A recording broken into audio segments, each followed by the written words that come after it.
Getting to the top of the rap game isn't easy. However, breaking through and getting those first feet on the ladder can be just as difficult. Before the days of social media saturation, artists would be heavily reliant on labels, industry experts, and those with big platforms in the media. Think Kanye West going from door to door in the Rockefeller offices, playing his music to anyone who would listen. Who made it and who got those rare opportunities was in the hands of the elite few. Fast forward a few years and travel to England, not London, but Manchester, and you would find an up-and-coming grime artist by the name of Bugzy Malone. Being from Manchester was something that Bugzy Malone crafted into his identity and has consistently come through in his music throughout his career, whether telling stories about his upbringing or bearing the responsibility to be the flag bearer for his city. When the call came from Charlie Sloth, it was this narrative that led to Bugsy's first explosive fire in the booth. He understood he was the outsider, an underdog who didn't fit the status quo.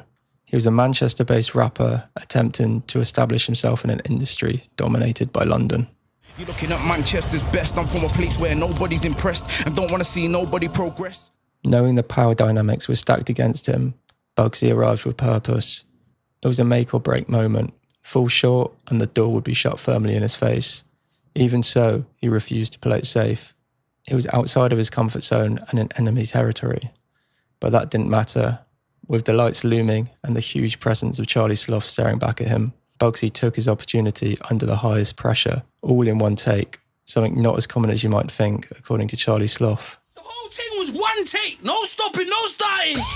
One take. No edits, fam. Now, maintaining clarity and delivering under pressure aren't the only ways to succeed. Music and other art forms can be created behind closed doors and polished before ever seeing the light of day, ensuring the piece is on brand and funneled to its target audience. However, there's often a rawness that can't be ignored with someone who can deliver something special in the heat of the moment. People who can do that stand out, there's no doubt about it. So what does this Bugzy Malone moment tell us about opportunities? Well, for a start, you have to take them. There's no two ways about it. Yes, there's often a great deal of fortune involved with those who make it to the top. You might think that being in the right place at the right time is essential to getting the required access to these opportunities, and you wouldn't necessarily be wrong in thinking that, especially for those who are walking the familiar footsteps of a mainstream path. Technically, Bugzy Malone wasn't in the right place to have a mainstream rap career, but he knew this and carried this through his multiple Fire in the Booth appearances. And in years gone by, he has continued to promote this early narrative arc throughout his music and in the few appearances. Tell that guy that used to manage me that I'm from Manchester and I'm coming to put money on the map. That's where it sort of come from, was the attitude in London towards someone that's from Manchester. And I knew that attitude wasn't personal to me as an individual. It was like, you're from out of town.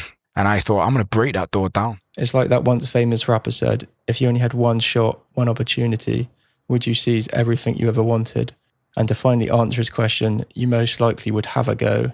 The most important question to consider, how do you actually go about forging the opportunities in the first place? How do musicians, or anyone for that matter, stand out in their chosen field? The key, which Bugzy does very well, is to get a unique part of your identity across. Tell us your story. More importantly, tell us something which hasn't been rehashed over and over again. Tell us something which isn't mainstream, something which a glossy PR team hasn't come up with previously. That is how you break through. If you can keep finding ways to repeat this identity through whichever creative avenue you're pursuing, then you can have real cultural impact. Now for Bugzy, this was about being the outsider. He contrasted the established pacemakers, yet still took risks and went after industry frontrunner Chipmunk. Starting a feud with one of the most mainstream rappers, painted the early days of his career and reinforced his outsider energy. I grab Chip in a headlock and use him. I'm from a little town called Manchester. I'm about to do this million views thing. Chip, my fire in the booth is moving. Chipmunk's fire in the booth was boring. I set fire to the building. Chip made everybody in the building start snoring. It's meant to be grime. He's talking pop politics like any of that's important. I think Chip might have missed his calling. He could have been a teacher with all that talking. Don't be mistaken. There's a performative nature to this. Don't let the crime-ridden stories and braggadocious personalities fool you here. As behind the curtain, someone like Bugzy wouldn't have really cared all that much about Chipmunk's status. He was just a means to an end, a head on a chopping block.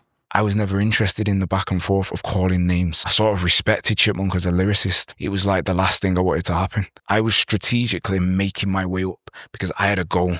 Like with boxing press conferences, we know it's often not personal between the two fighters. We know it's not really real, yet we indulge it for the sake of the storyline. in the hope of it leading us to an amazing spectacle. Of course, nothing lasts forever, which means the narrative has to shift and rivalries have to end. Bugzy Malone brought out Chipmunk at his hometown show in Manchester at the O2 Arena. But why? Are they now great friends? Potentially, but more than likely, it was a nice full circle moment for both of them. A bit like how two warring characters in the initial stages of book one work together towards the end of a trilogy. Time always moves on and identities have to evolve with it. Bugzy now makes a big point in the importance of inspiring the next generation. You never used to take Manchester seriously. And then when I started breaking records and making serious money, they take us seriously. Facts. Do you get what I'm saying? Facts. So therefore, what I'm doing is I'm just breaking down doors in the clothing industry so people behind me can come through and get took seriously. At first, feuding with Chipmunk was an aggressive way to break through. But now, as an established artist, it wouldn't look great if he was constantly going back and forth with other artists. It also wouldn't be that commercially viable at this stage in his career. Even though Bugzy has boasted the fact of being an independent artist throughout, collaborations with brands come from how he carries himself, not just how many numbers he pulls. Which takes us back to the changing identity. You have to continue evolving the storyline. The good thing is, the initial aggressive breakthrough maintains.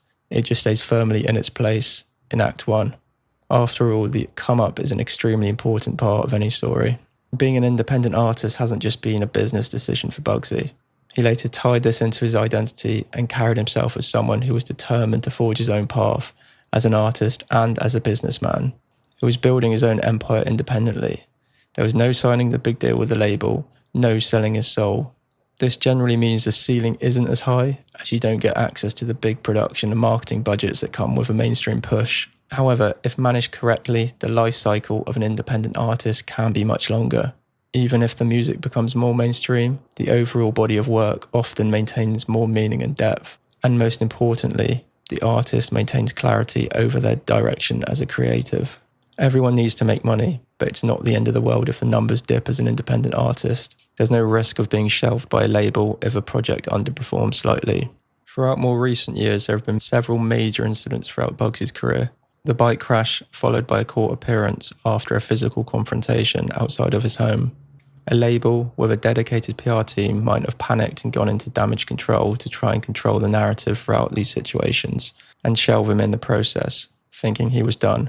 And to be fair, at times, it did look like he might have been done. However, Bugzy was able to use the bike crash to inspire his next album, Resurrection, and then promote the following tour in his speech to the media after receiving the not guilty verdict. This was huge in stopping his career from stalling over the long term. The ability to use these negative situations and find inspiration from them is a sign of a true creative. And to go one further, he's also displayed the ability to tell the story of his evolving character arc throughout his music, and forged various income streams from each stage of the process. And while he's refined his character over the years, he still hasn't lost that rawness that makes him so relatable to so many people across so many different walks of life, which has allowed him to build a mainstream career, become a respected artist within the industry, and break into acting. Who knows how long his peak would have lasted if a major label had got hold of him and tried to curate more of his image early on in his career. I guess we'll never know. Because Bugzy has stayed in control of his path and continues to transition his identity at the right times, he's got a good chance of sustaining a career that will last for decades.